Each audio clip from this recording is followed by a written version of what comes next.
after your students have read their assigned readings, before you start writing, it's really important to help your students bridge conversation. So how do you get them to take what they've read and then ultimately understand it in order to write about it?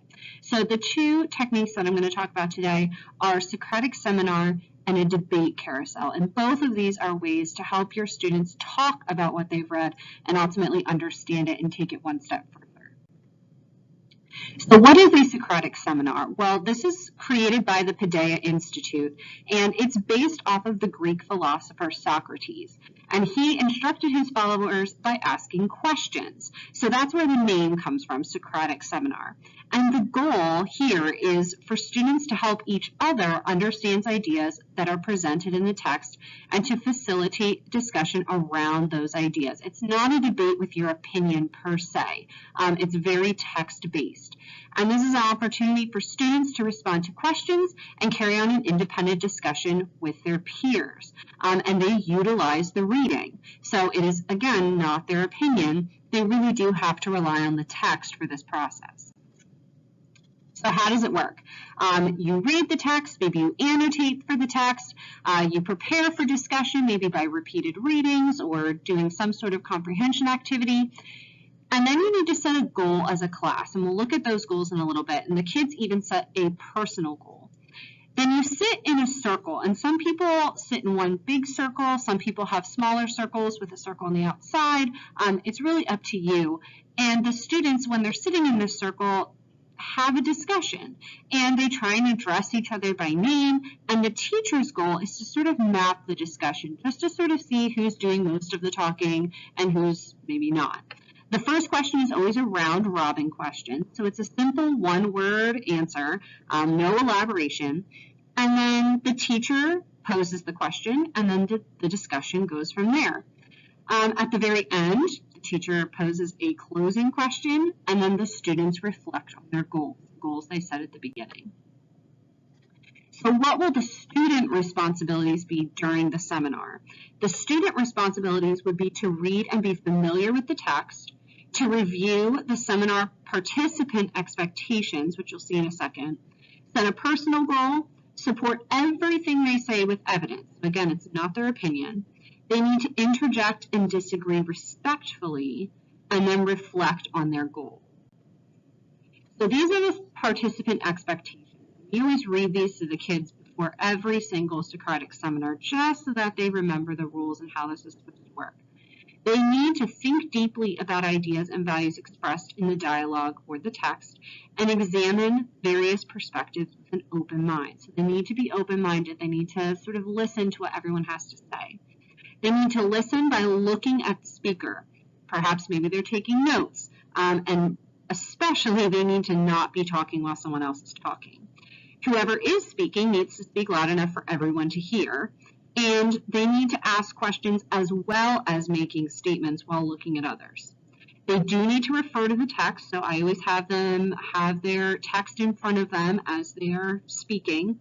And then they need to address others respectfully. And this always gets a lot of laughter when we go over this part. But they can't be saying, oh, that's dumb, or wow, that comment is stupid. They really do have to respect what others are saying. So I respectfully disagree, or hey, so-and-so, that's not exactly right. Okay, so they really do have to be respectful during this discussion. So we always go over some respectful discussion suggestions. Piggyback on what Joe said, or I respectfully disagree. I see your point, however. And a lot of these comments are really helpful for middle school kids that often do try and argue by just saying whatever needs to be said. They don't care if it's rude, it gets the job done. So these respectful discussion suggestions really help lead to a more mature discussion of the text. So these are some personal and group goals that you might want to have your students set either individually or as a large group before the Socratic Seminar. So a goal might be to look at the speaker. If you have a super talkative kiddo, refrain from talking while the speaker is addressing the class. Maybe for someone that's not quite as talkative, to speak voluntarily at least twice. to speak loud enough for everybody to hear, to use everyone's name, to share the talking time, make clear, accurate statements. Maybe their goal is just to refer to the text at some point or to come up with their own question. So a Socratic seminar is very whole class oriented, where students are discussing with each other and the teacher is really just the mediator. They're there to make sure that discussion goes the way it's supposed to go, that students don't get too off topic. They are just simply mapping out where the discussion is. A debate carousel is a little bit different. So a debate carousel is known as a rotating review, and it provides scaffolding for new information or existing information to be reviewed through movement, conversation, and reflection. And the biggest difference here is that this activity can be completed silently or with discussion. It depends on how the teacher wants to use it. So we tend to use the Socratic Seminar for more of like an honors-based class, whereas the debate carousel is good for an academic class. But feel free to use both in either setting. Both work really, really well. So how does the debate carousel work? Well, again, students must have read and understand the assigned readings. Students either rotate around the room, they might rotate around their table group, and they work in each space for about 1 to 2 minutes.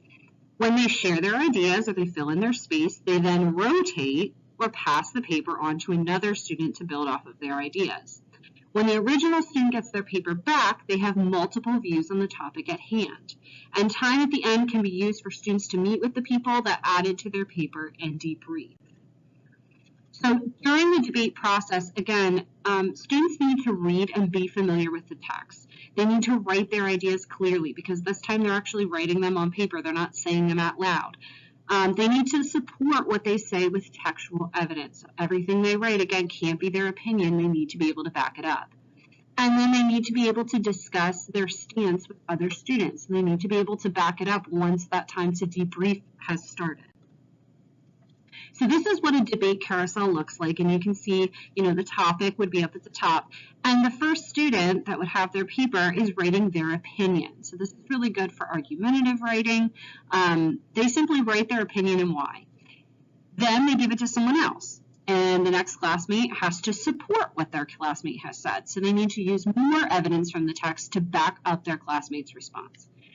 When they pass it off again, the next person has to argue against that stance, which is really, really good for someone that maybe isn't against that stance. They really have to think and put themselves in someone else's shoes.